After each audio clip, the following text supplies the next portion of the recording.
जय श्री कृष्ण। ओम नमः शिवाय। राधे राधे मित्रों, शिव पुराण की कथा श्रृंखला में आपका स्वागत है। ब्रह्मा और विष्णु ने पूछा, प्रभु, सृष्टि आदि 5 कृत्यों के लक्षण क्या हैं? यह हम दोनों को बताइए। भगवान शिव बोले, मेरे कर्तव्यों को समझना अत्यंत गहन है, तथापि मैं कृपा पूर्वक तुम्हें बता रहा हूँ। सृष्टि, पालन, संहार, तिरोभाव और अनुग्रह मेरे जगत संबंधी 5 कार्य हैं जो नित्य सिद्ध हैं। संसार की रचना का आरंभ सृष्टि कहलाता है। मुझसे पालित होकर सृष्टि का सुस्थिर रहना उसका पालन है, उसका विनाश ही संहार है। प्राणों के उत्क्रमण को तिरोभाव कहते हैं। इन सब से छुटकारा मिल जाना ही मेरा अनुग्रह अर्थात मोक्ष है। ये मेरे 5 कृत्य हैं। सृष्टि आदि 4 कृत्य संसार का विस्तार करने वाले हैं। 5वां कृत्य मोक्ष का है। मेरे भक्तजन इन 5 कार्यों को 5 भूतों में देखते हैं। सृष्टि धरती पर, स्थिति जल में, संहार अग्नि में, तिरोभाव वायु में और अनुग्रह आकाश में स्थित है। पृथ्वी से सबकी सृष्टि होती है, जल से वृद्धि होती है, आग सबको जला देती है, वायु एक स्थान से दूसरे स्थान पर ले जाती है और आकाश सबको अनुग्रहित करता है। इन 5 कृत्यों का भार वहन करने के लिए ही मेरे 5 मुख हैं। 4 दिशाओं में 4 मुख और इसके बीच में 5वां मुख है। पुत्रों, तुम दोनों ने मुझे तपस्या से प्रसन्न कर सृष्टि और पालन दोनों कार्य प्राप्त किए हैं। इसी प्रकार मेरी विभूति स्वरूप रुद्र और महेश्वर ने संहार और तिरोभाव कार्य मुझसे प्राप्त किए हैं, परंतु मोक्ष मैं स्वयं प्रदान करता हूँ। मैं पूर्व काल में अपने स्वरूप भूत मंत्र का उपदेश किया है, जो ओमकार रूप से प्रसिद्ध है। यह मंगलकारी मंत्र है। सर्वप्रथम मेरे मुख से ओमकार प्रकट हुआ, जो मेरे स्वरूप का बोध कराता है। इसका स्मरण निरंतर करने से मेरा ही सदा स्मरण होता है। मेरे उत्तरवर्ती मुख से औकार का, पश्चिम मुख से ऊकार का, दक्षिण मुख से मकार का, पूर्ववर्ती मुख से बिंदु का तथा मध्यवर्ती मुख से नाद का प्रकटीकरण हुआ है। इस प्रकार इन 5 अवयवों से ओमकार का विस्तार हुआ है। इन 5 अवयवों के एकाकार होने पर प्रणव ओम नामक अक्षर उत्पन्न हुआ। जगत में उत्पन्न सभी स्त्री पुरुष इस प्रणव मंत्र में व्याप्त है।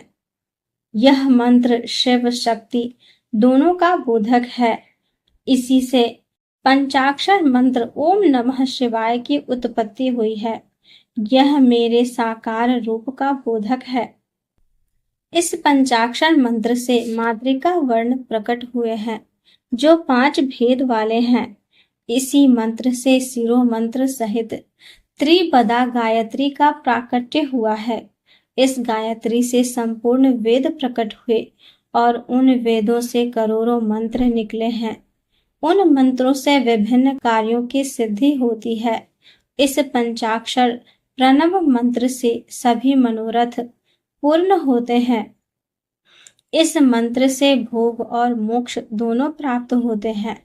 नंदीकेश्वर कहते हैं, जगदम्बा उमा गौरी पार्वती के साथ बैठे महादेव ने उत्तरवर्ती मुख बैठे ब्रह्मा और विष्णु को पर्दा करने वाले वस्त्र से आच्छादित कर उनके मस्तक पर अपना हाथ रखकर धीरे धीरे उच्चारण कर उन्हें उत्तम मंत्र का उपदेश दिया।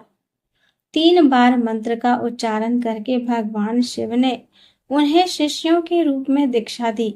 गुरु दक्षिणा के रूप में दोनों ने अपने आप को समर्पित करते हुए दोनों हाथ जोड़कर उनके समीप खड़े हो जगत गुरु भगवान शिव की इस प्रकार स्तुति करने लगे।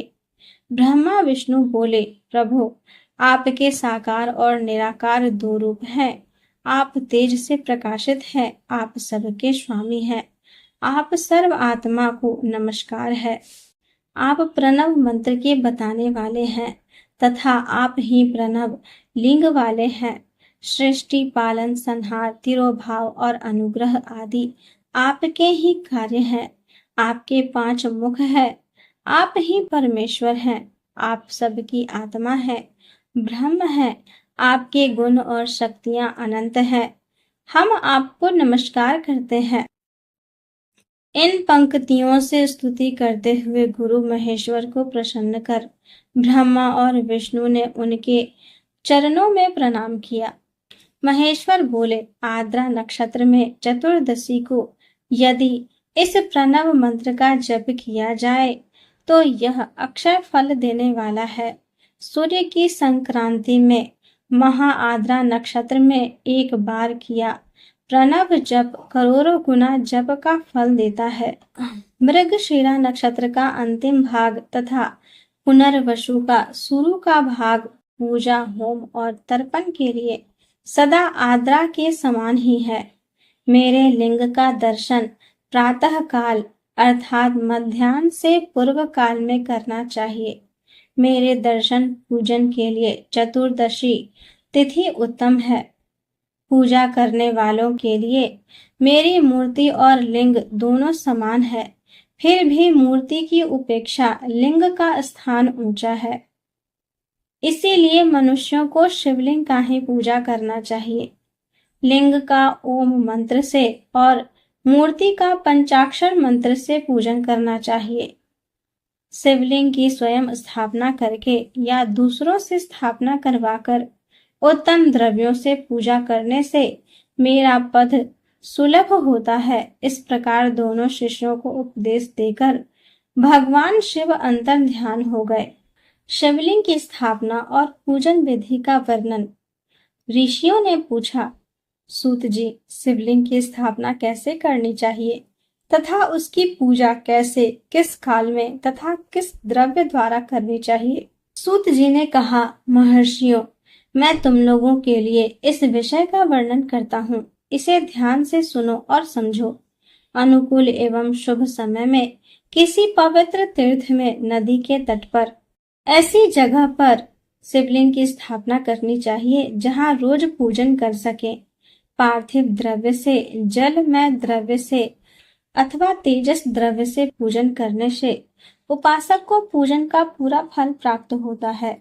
शुभ लक्षणों में पूजा करने पर यह तुरंत फल देने वाला है। चल प्रतिष्ठा के लिए छोटा शिवलिंग श्रेष्ठ माना जाता है। अचल प्रतिष्ठा हेतु बड़ा शिवलिंग अच्छा रहता है। शिवलिंग की पीठ सहित स्थापना करनी चाहिए। शिवलिंग की पीठ गोल, चौकोर, त्रिकोण अथवा खाट के पाए की भांति ऊपर नीचे मोटा और बीच में पतला होना चाहिए।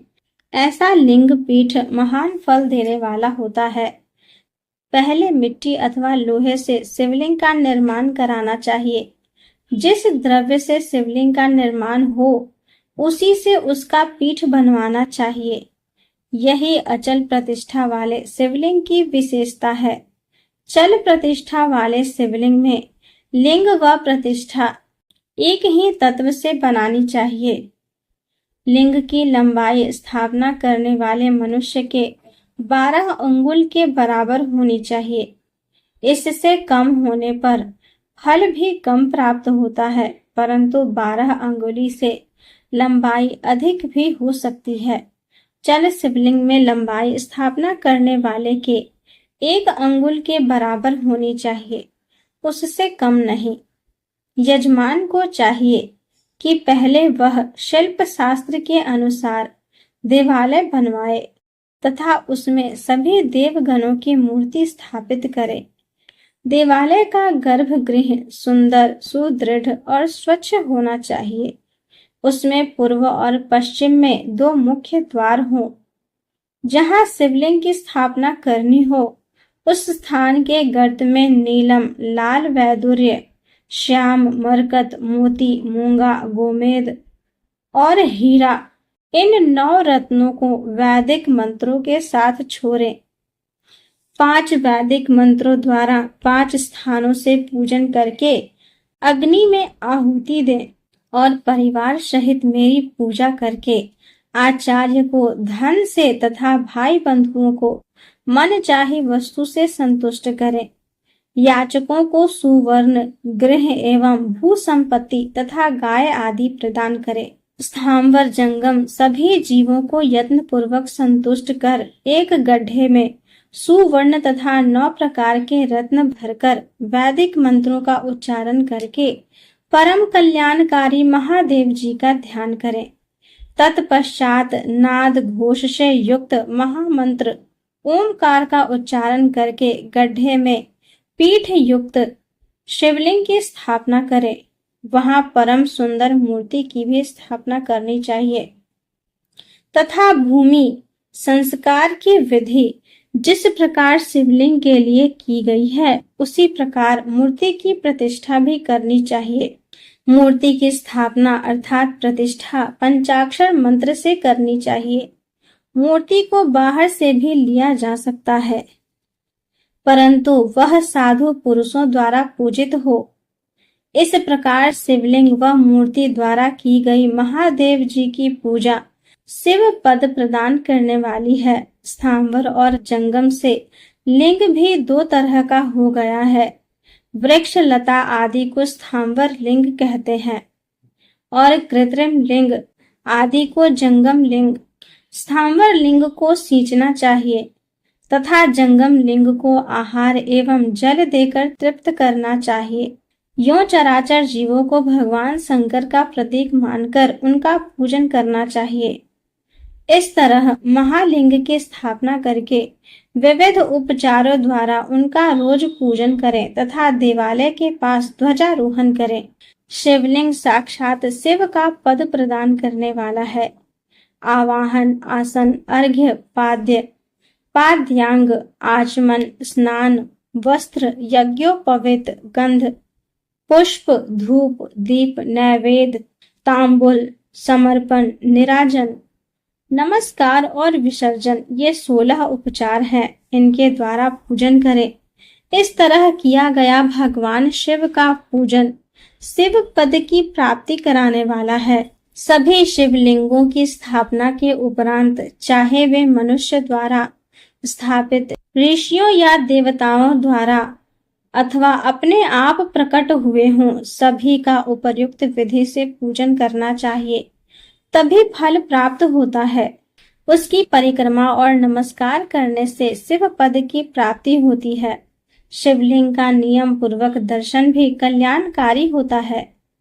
मिट्टी, आटा, गाय के गोबर, फूल, कनेर पुष्प, फल, गुड़, मक्खन, भस्म अथवा अन्न से शिवलिंग बनाकर प्रतिदिन पूजन करें तथा प्रतिदिन 10,000 प्रणव मंत्रों का जप करें अथवा दोनों संध्याओं के समय 1 सहस्त्र प्रणव मंत्रों का जाप करें। इससे भी शिव पद की प्राप्ति होती है। जप काल में प्रणव मंत्र का उच्चारण मन की शुद्धि करता है। नाद और बिंदु से युक्त ओमकार को कुछ विद्वान समान प्रणव कहते हैं। प्रतिदिन 10,000 पंचाक्षर मंत्र का जाप अथवा दोनों संध्याओं को 1 सहस्त्र मंत्र का जाप शिव पद की प्राप्ति कराने वाला है। सभी ब्राह्मणों के लिए प्रणव से युक्त पंचाक्षर मंत्र अति फलदायक है। कलश से किया स्नान, मंत्र की दीक्षा, मातृकाओं का न्यास, सत्य से पवित्र अंतःकरण, ब्राह्मण तथा ज्ञानी गुरु सभी को उत्तम माना गया है। पंचाक्षर मंत्र का 5 करोड़ जाप करने से मनुष्य भगवान शिव के समान हो जाता है। 1, 2, 3 अथवा 4 करोड़ जाप करके मनुष्य क्रमशः ब्रह्मा, विष्णु, रुद्र तथा महेश्वर का पद प्राप्त कर लेता है। यदि 1000 दिनों तक प्रतिदिन 1 सहस्त्र जाप पंचाक्षर मंत्रों का किया जाए और प्रतिदिन ब्राह्मण को भोज कराया जाए तो इससे अभिष्ट कार्य की सिद्धि होती है। ब्राह्मण को प्रतिदिन प्रातःकाल 1008 बार गायत्री मंत्र का जाप करना चाहिए। क्योंकि गायत्री मंत्र शिव पद की प्राप्ति कराता है। वेद मंत्रों और वैदिक सूक्तियों का भी नियम से जाप करें। अन्य मंत्रों में जितने अक्षर हैं उनके उतने लाख जप करें।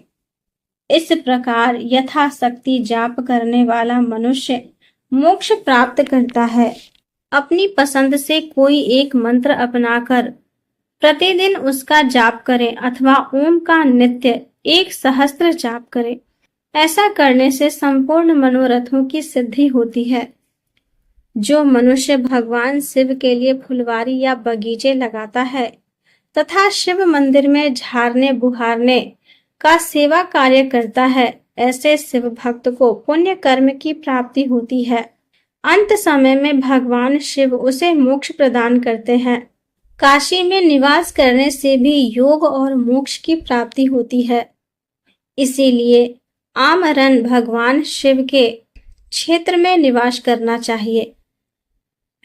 उस क्षेत्र में स्थित बावरियां, तालाब, कुआं और पोखर को शिवलिंग समझकर वहां स्नान, दान और जाप करके मनुष्य भगवान शिव को प्राप्त कर लेता है। जो मनुष्य शिव के क्षेत्र में अपने किसी मृत संबंधी का दाह, दशाह, मासिक श्राद्ध अथवा वार्षिक श्राद्ध करता है अथवा अपने पितरों को पिंड देता है, वह तत्काल सभी पापों से मुक्त हो जाता है और अंत में शिव पद प्राप्त करता है। लोक में अपने वर्ण के अनुसार आचरण करने व सदाचार का पालन करने से शिव पद की प्राप्ति होती है। निष्काम भाव से किया गया कार्य अभीष्ट फल देने वाला एवं शिव पद प्रदान करने वाला होता है। दिन में प्रातः, मध्याह्न और सायं 3 विभाग होते हैं। इसमें सभी को एक एक प्रकार के कर्म का प्रतिपादन करना चाहिए। प्रातः काल रोजाना दैनिक शास्त्र कर्म, मध्याह्न सकाम कर्म तथा सायंकाल शांति कर्म के लिए पूजन करना चाहिए। इसी प्रकार रात्रि में 4 प्रहर होते हैं। उनमें से बीच में 2 प्रहर निशीथ काल कहलाते हैं।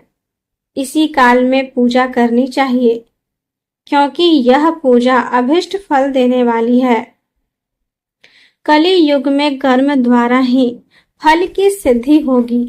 इस प्रकार विधि पूर्वक और समय अनुसार भगवान शिव का पूजन करने वाले मनुष्य को अपने कर्मों का पूरा फल मिलता है। ऋषियों ने कहा, सूत जी, ऐसे पुण्य क्षेत्र कौन कौन है जिनका आश्रय लेकर सभी स्त्री पुरुष शिव पद को प्राप्त कर ले? कृपा कर हमें बताइए। मोक्षदायक पुण्य क्षेत्रों का वर्णन।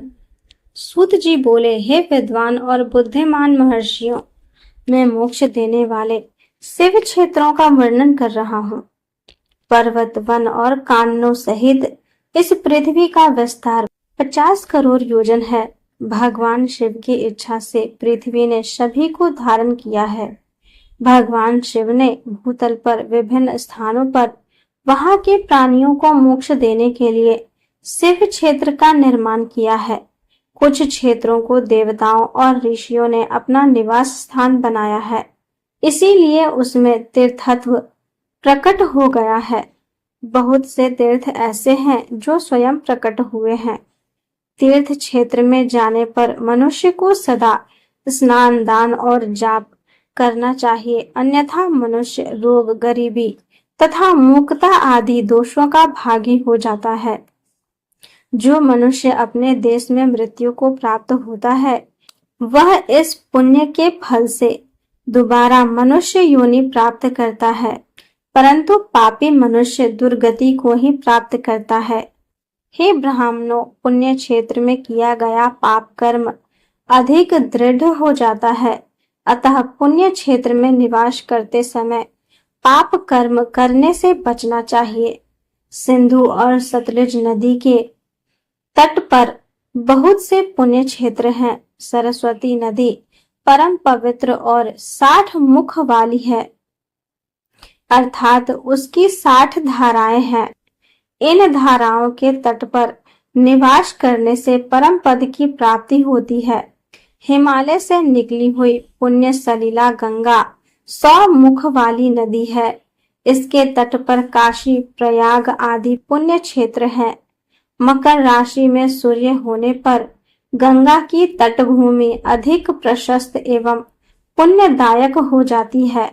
सोनभद्र नदी की 10 धाराएं हैं। बृहस्पति के मकर राशि में आने पर यह अत्यंत पवित्र तथा अभीष्ट फल देने वाली है। इस समय यहाँ स्नान और उपवास करने से विनायक पद की प्राप्ति होती है। पुण्य सलिला महानदी नर्मदा के 24 मुख हैं। इसमें स्नान करके तट पर निवास करने से मनुष्य को वैष्णव पद की प्राप्ति होती है। तमसा के 12 तथा रेवा के 10 मुख हैं। परम पुण्यमयी गोदावरी के 21 मुख हैं। यह ब्रह्म हत्या तथा गोवध पाप का नाश करने वाली एवं रुद्र लोक देने वाली है। कृष्णवेणी नदी समस्त पापों का नाश करने वाली है। इसके 18 मुख हैं तथा यह विष्णु लोक प्रदान करने वाली है। तुंगभद्रा 10 मुखी है एवं ब्रह्मलोक देने वाली है। सुवर्ण मुखरी के 9 मुख हैं। ब्रह्मलोक से लौटे जीव इसी नदी के तट पर जन्म लेते हैं। सरस्वती नदी, पंपा सरोवर, कन्याकुमारी, अंतरिप तथा शुभ कारक श्वेत नदी सभी पुण्य क्षेत्र हैं। इसके तट पर निवास करने से इंद्रलोक की प्राप्ति होती है। महानदी कावेरी परम पुण्यमयी है। इसके 27 मुख हैं।